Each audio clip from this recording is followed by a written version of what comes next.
নমস্কার, আমি গোবিন্দ দেব গোস্বামী দেববাণী অ্যাস্ট্রোলজিতে সবাইকে স্বাগত জানাই।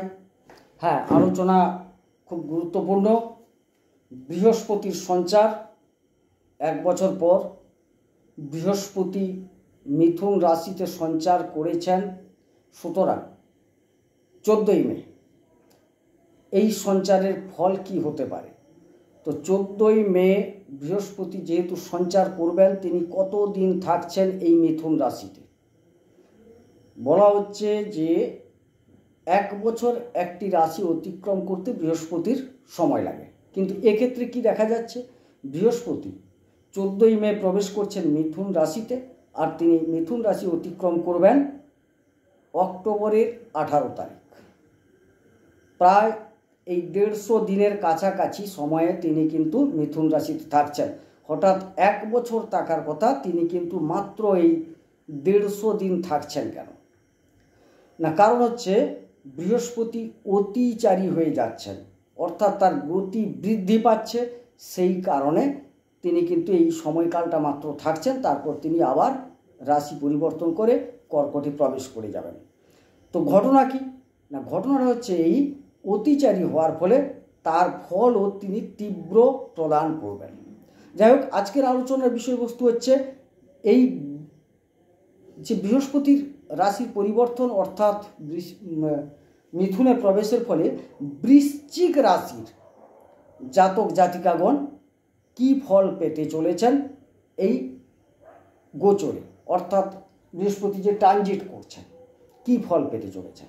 আচ্ছা, প্রথমে বলে নিই, বৃহস্পতি হচ্ছে বড় গ্রহ, ভারী গ্রহ। তিনি বসলেন তাইলে বৃশ্চিক রাশির সাপেক্ষে বসলেন কোথায়? অষ্টম স্থলে, অর্থাৎ কালপুরুষ চক্রে অষ্টম ঘরে যে আমি 1 লিখে রেখেছি, এটি হচ্ছে বৃশ্চিক রাশির ঘর। এই সুবাদে দেখুন 1 2 3 4 5 6 7 8 অষ্টমে কিন্তু বৃহস্পতি বসলেন। বৃহস্পতির মতো শুভ গ্রহ এইরকম একটা দুস্থানে বসার সুবাদে বৃশ্চিক রাশির জাতকগণ কি ফল পাচ্ছেন, অবশ্যই ভিডিওটি পুরো দেখতে হবে, বুঝতে হবে, তবেই বুঝতে পারবেন বৃহস্পতি আপনাকে কি ফল দিতে চলেছেন। হ্যাঁ, আলোচনা বৃশ্চিক রাশির মানুষজন এই বৃহস্পতির সঞ্চারে কি ফল পাচ্ছেন।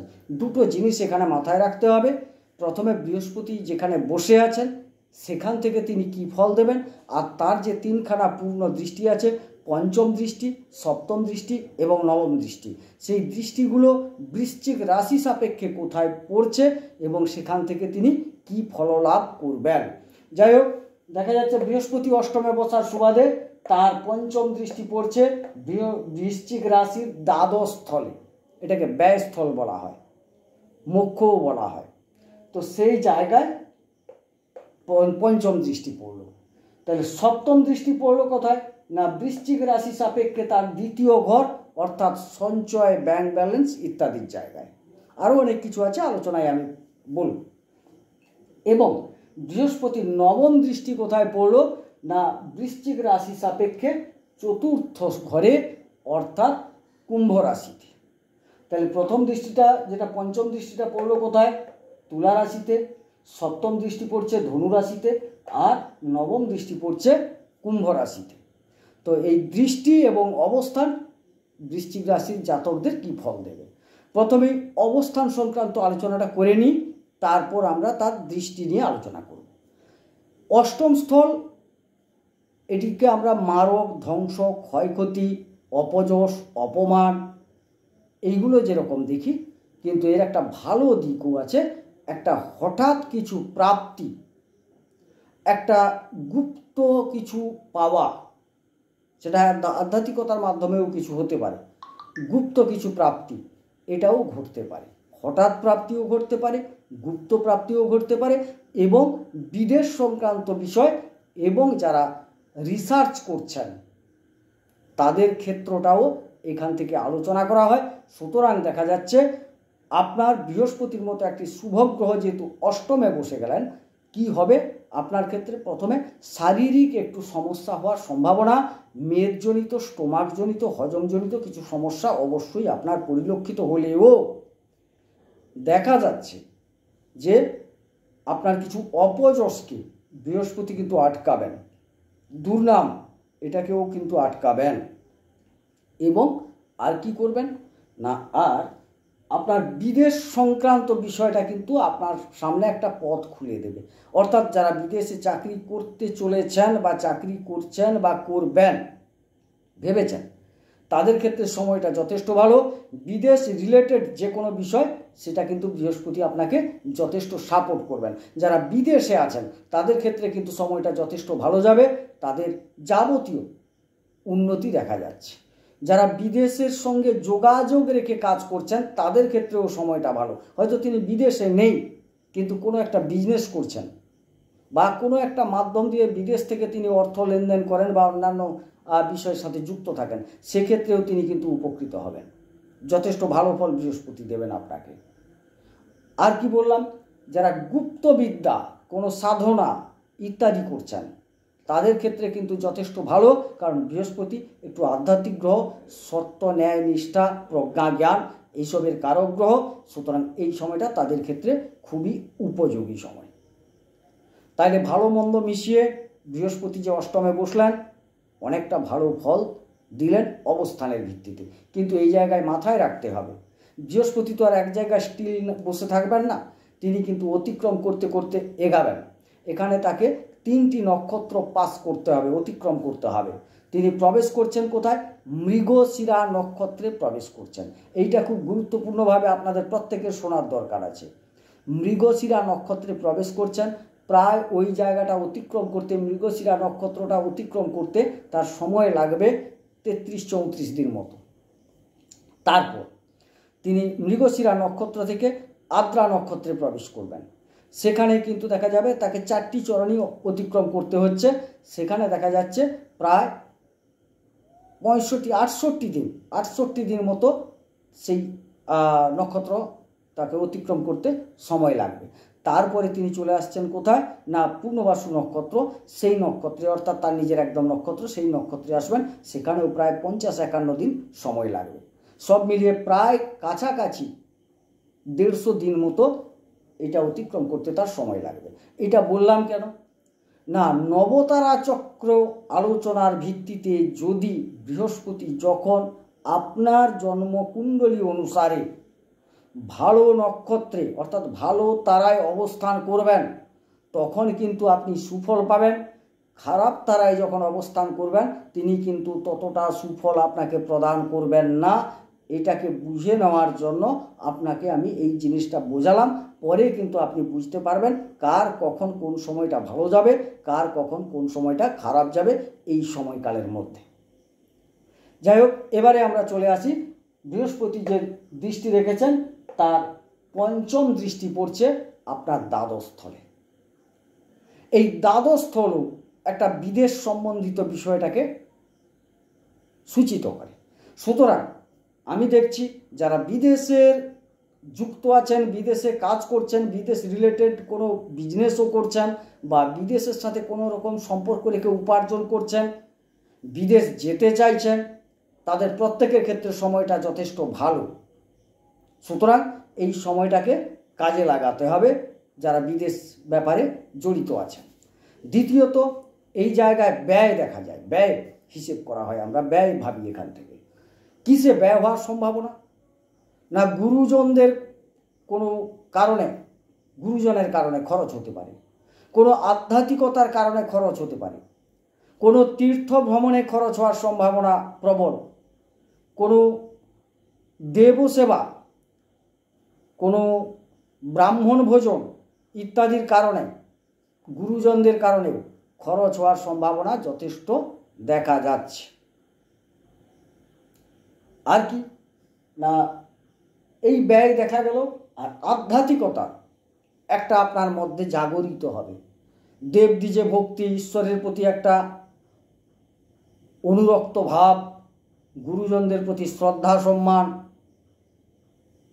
শিক্ষকদের প্রতি শ্রদ্ধা সম্মান, এগুলো কিন্তু আপনার বৃদ্ধি হতে চলেছে। তার 5ম দৃষ্টি এগুলোই ঘটাবে আপনার ক্ষেত্রে।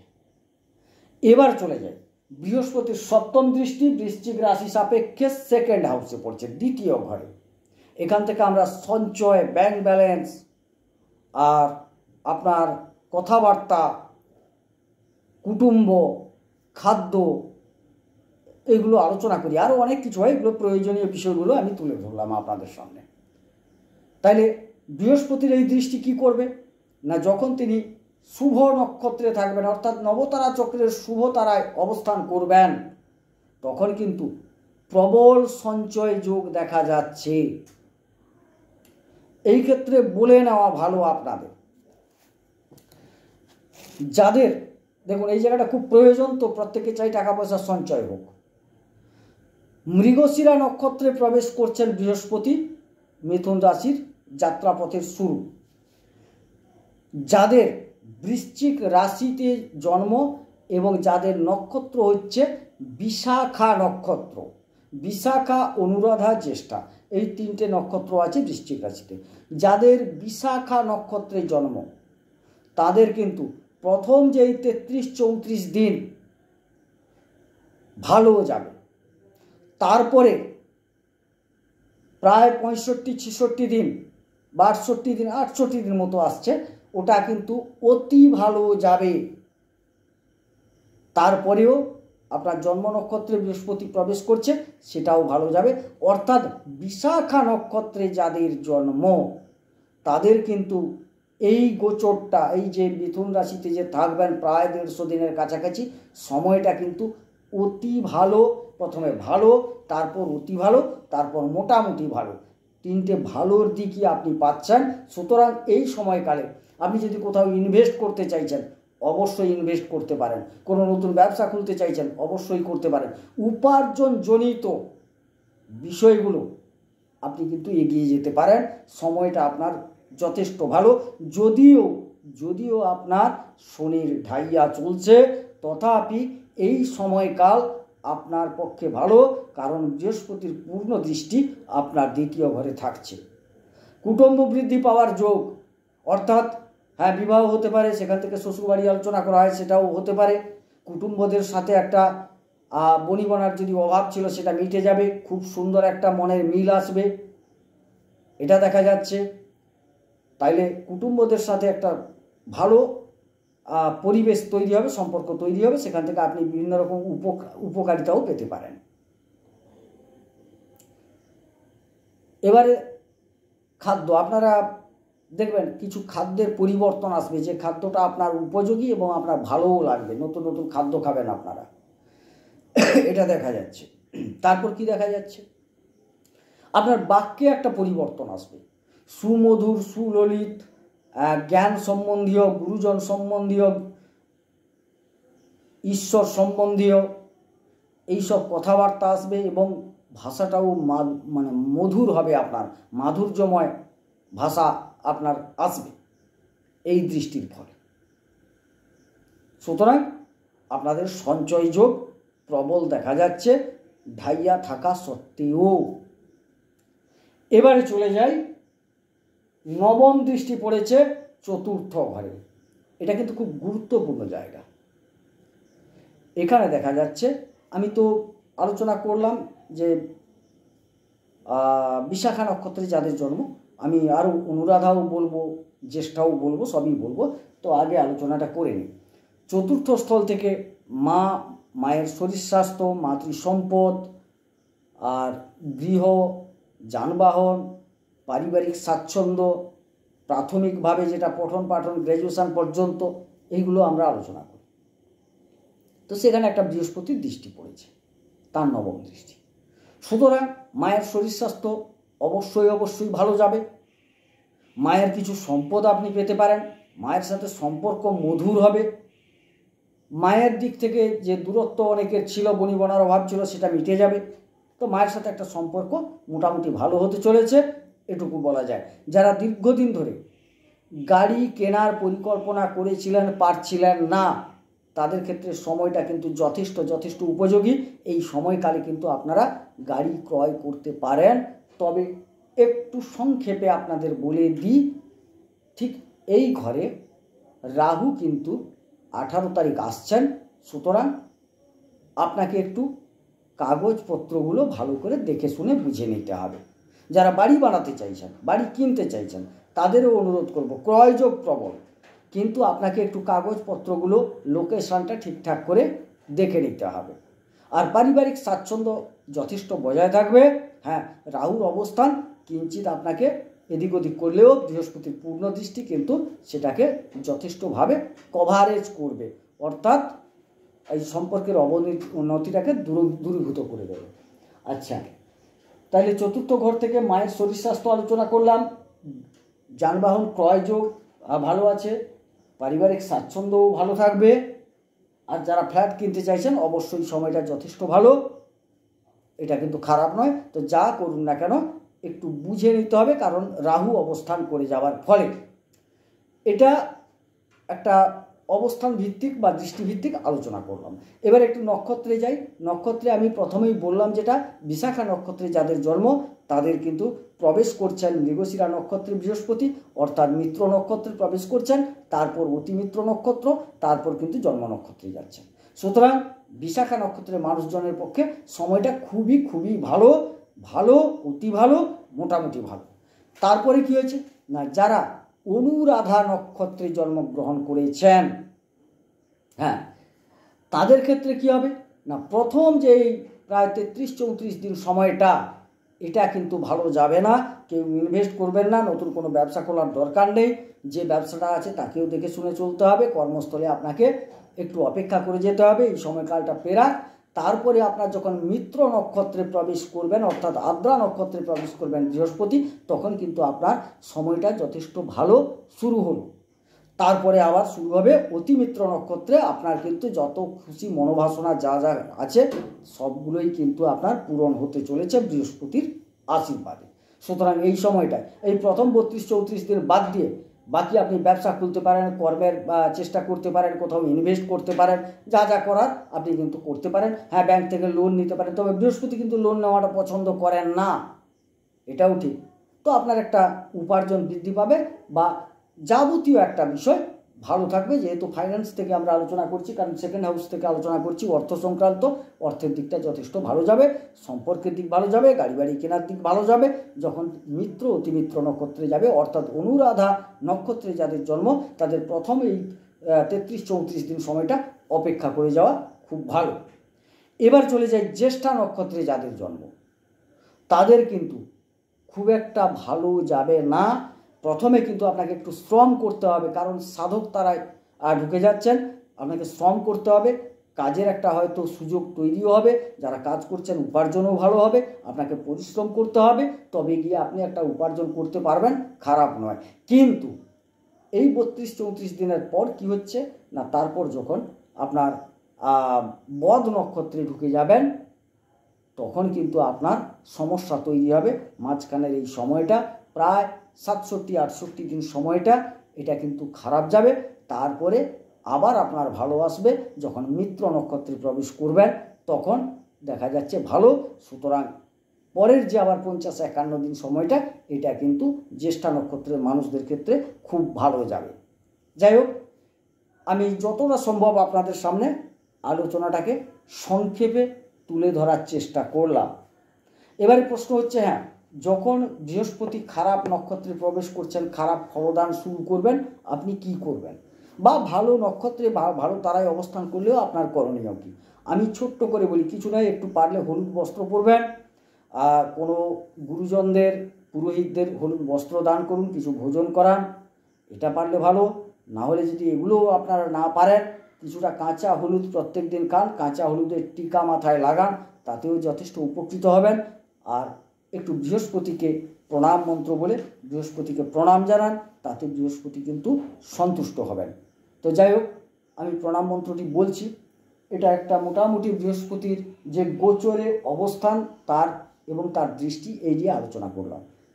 তো এটা 100% আপনার সাথে মিলে যাবে তা বলবো না, কারণ এই যে বললাম নক্ষত্র ভিত্তিক আপনার কোন নক্ষত্রে জন্ম, বা আরও যে 8টি গ্রহ বসে আছে তাদেরও তো একটা দৃষ্টি আছে। সেই দৃষ্টি কতটা, কোথায়, কিভাবে পড়ে আছে, তাদের অবস্থান কি, সেগুলোও বিচার করার প্রয়োজন আছে। সুতরাং বৃহস্পতির পক্ষ থেকে এরকম একটা ফল আপনারা পেতে চলেছেন। যাই হোক, আপনি যদি আপনার জন্মকুণ্ডলীটাকে ঠিকভাবে বিচার করিয়ে নেন, তাইলে কিন্তু আপনি একটা সুন্দর সিদ্ধান্তে পৌঁছাতে পারবেন। যাই হোক, আমি আপনাদের পরামর্শ দিই, আপনারা আপনার নিকটস্থ কোনো জ্যোতিষের কাছে যান, আপনার কুণ্ডলিটা বিচার করিয়ে নেন, তাতে কিন্তু যথেষ্ট উপকৃত হবেন। আর যারা আমার সাথে যোগাযোগ করতে চাইছেন তাদের বলে রাখি, আমার দুটো নাম্বার দেওয়া আছে। উপরের নাম্বারটা কল নাম্বার, কেবল কল করবেন 9609078231, এই নাম্বারটা কল করবেন। আর নিচে হোয়াটসঅ্যাপ নাম্বার দেওয়া আছে 8972451464, এই নম্বরে হোয়াটসঅ্যাপ করবেন। যাই হোক, এবারে আমি একটু বৃহস্পতির প্রণাম মন্ত্রটা বলছি, মনোযোগ সহকারে একটু শুনে নেবেন। দেবতানাং ঋষীণাং চ গুরুং কনকসন্নিভম বন্দে ভূতং ত্রিলোকেশং তং নমামি বৃহস্পতিম। এই বলে বৃহস্পতিকে প্রণাম জানান, তাতে যথেষ্ট উপকৃত হবেন। সকালবেলা বিছানা থেকে উঠবেন, প্রণাম মন্ত্র বলে প্রণাম করতে পারেন। যারা প্রণাম মন্ত্র বলতে পারবেন না, ভিডিওটা এই পর্যন্ত টেনে দিয়ে প্রণাম মন্ত্রটা শুনুন, প্রণাম জানান। হরিনাম করা যেমন পুণ্য সংগ্রহ করা যায়, হরিনাম শুনেও পুণ্য সঞ্চয় করা যায়। সুতরাং আপনি বৃহস্পতির এই প্রণাম মন্ত্র শ্রবণ করুন, মাথায় জোড়হাত করে প্রণাম জানান বৃহস্পতির উদ্দেশ্যে, কাজে বেরিয়ে যান। আমি জানি ঢাইয়া চলছে আপনাদের, তথাপি দেখবেন আপনি কিন্তু ভালো ফল পাবেন। যাই হোক, সবাই সুস্থ থাকুন, সুন্দর থাকুন, ঈশ্বর সকলের মঙ্গল করুন, মঙ্গল হোক। নমস্কার।